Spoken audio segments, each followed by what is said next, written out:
محبوب نے فرمایا حسین منی وانا من حسین، حسین میرا اور میں حسین کا۔ سبحان اللہ۔ اب جب رسول اللہ نے فرما دیا جن کی خاطر عرش و فلک لوح و قلم کرسی کائنات کا ذرہ ذرہ کائنات کا گوشہ گوشہ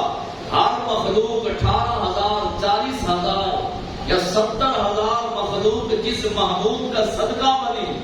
اور آپ نے خود فرما دیا پیارے اگر تجھے بنانا مقصود نہ ہوتا تو میں اپنا رب ہونا بھی ظاہر نہ کرتا، تجھے بنانا مقصود نہ ہوتا۔ وہ محبوب نے فرما دیا کہ حسین میرا اور میں حسین کا۔ اب اگر کوئی امام علی مقام امام حسین سے اندرونی دشمنی رکھے تو وہ اپنے ایمان کی خیر منائے، اور جس محبوب کا کلمہ پڑا ہے اس کلمے کی خیر منائے۔ اہل سنت و جماعت حسین سے بھی محبت کرتے ہیں اور حسین کے نانا سے بھی محبت کرتے ہیں، اور ان سے بھی محبت کرتے ہیں جن سے حسین نے محبت کی ہے، یعنی صحابہ کرام سے بھی محبت کرتے ہیں۔ اگلی حدیث مبارکہ سنیے۔ اللہ کے حبیب علیہ السلام نے گود میں لٹایا حضرت امام حسین کو،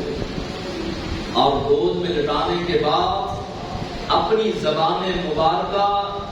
حضرت ابو ہریرہ فرماتے ہیں کہ امام حسین کے منہ میں داخل فرما دی،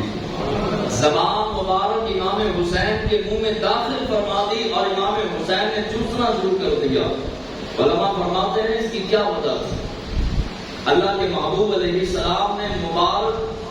زبان جو ہے وہ امام حسین کے منہ کے اندر کیوں داخل فرمائی؟ کیونکہ حضور جانتے تھے ایک وقت آئے گا حسین کربلا کے ریگزار پر جائے گا، وہاں پر شدت کی گرمی اور پیاس بھی ہوگی، 22,000 کا لشکر سامنے ہوگا،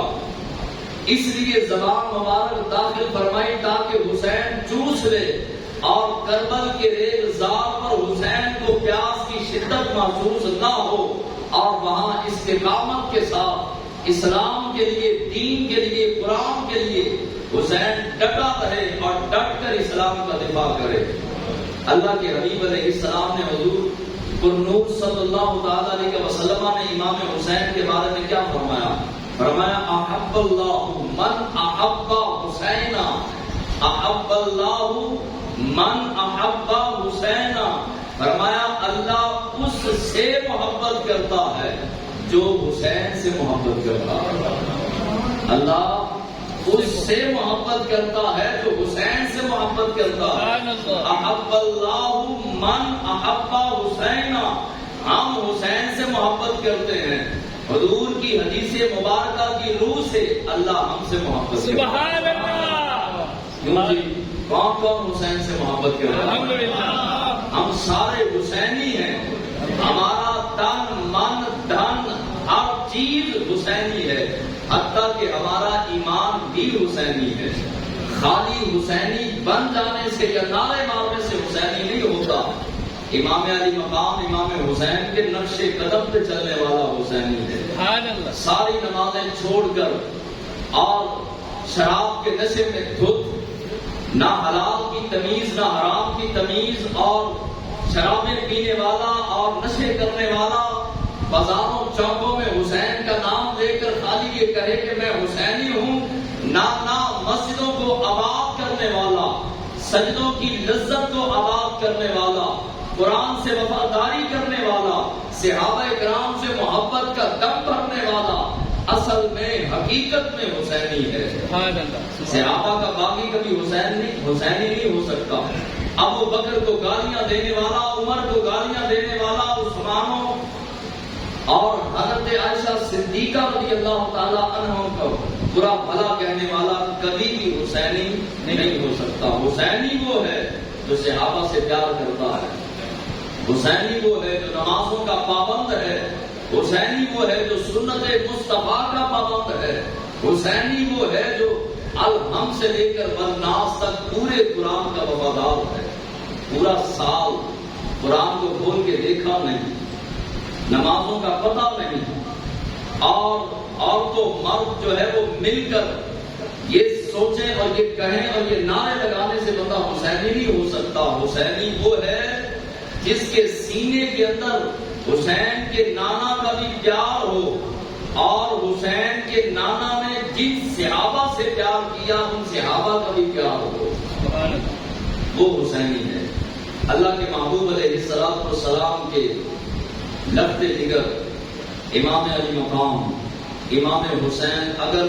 آپ کی عظمت و شان پہ بات کی جائے تو یہ الگ موضوع ہے، لیکن چونکہ جو ہے وہ 7 محرم الحرام اور 10 محرم الحرام کے درمیان یہ سارا سلسلہ شروع ہو چکا، اور 10 محرم جمعۃ المبارک کا دن تھا۔ امام علی مقام امام حسین مقدس قافلے کو لے کر آپ جو ہے وہ کربل کے انتظار پر پہنچ گئے۔ اب جب کربلا کا انتظار آ گیا تو حر جو ہے وہ یزیدی لشکر کا سپہ سالار تھا، موجودہ دور کا 1000 کا لشکر لے کر حر نے جو ہے وہ امام حسین کے قافلے کو گھیرا ڈالا، اور گھیرا ڈال کر کہا کہ جناب آپ بیعت کر لیں،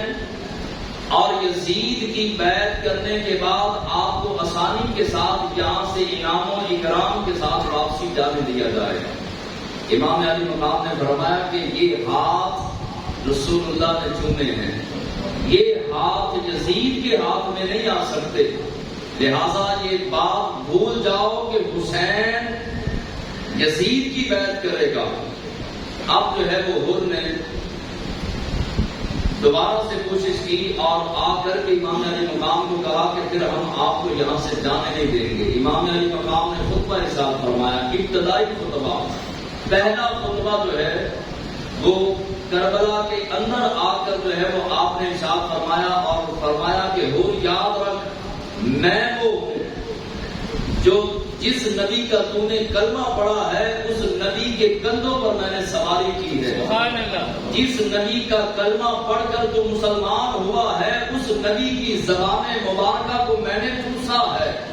جس نبی کا تو نے کلمہ پڑھا ہے اسی نبی کے گھر میں پلا بڑا ہوں اور تربیت یافتہ ہوں، لہذا ہوش کر۔ امام علی مقام نے جب خطبہ ارشاد فرمایا تو وہ جو یزیدی لشکر کا سپہ سالار تھا گھوڑے سے چھلانگ ماری، مار کر امام حسین کے قدموں میں آئے، ہاتھ جوڑ کے کہا حضور میں معافی چاہتا ہوں، اگر میں توبہ کروں تو رب میری توبہ کو قبول فرمائے گا۔ فرمایا، ہاتھ رکھا سر پہ، امام حسین نے فرمایا ہاں اللہ توبہ کرنے والوں کو پسند کرتا ہے، لہذا تو توبہ کر لے، اللہ تیرے گناہوں کو معاف فرما دے گا۔ اور حضرت حر نے توبہ کی۔ امام علی مقام نے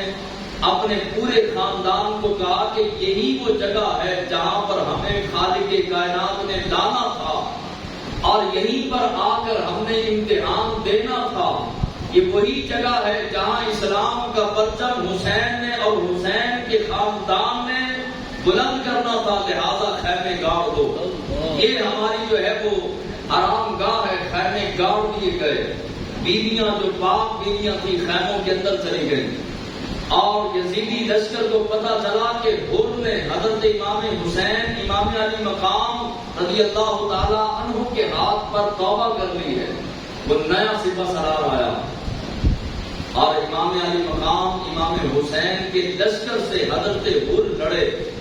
اور پہلے شہید کربلا کے شہداء میں پہلا شہید حضرت حر ہوئے۔ سبحان اللہ، پہلی شہادت حاصل کر کے، حر کا معنی ہے آزاد۔ امام علی مقام نے جب حضرت حر کا میدان کربلا سے لاشا اٹھایا،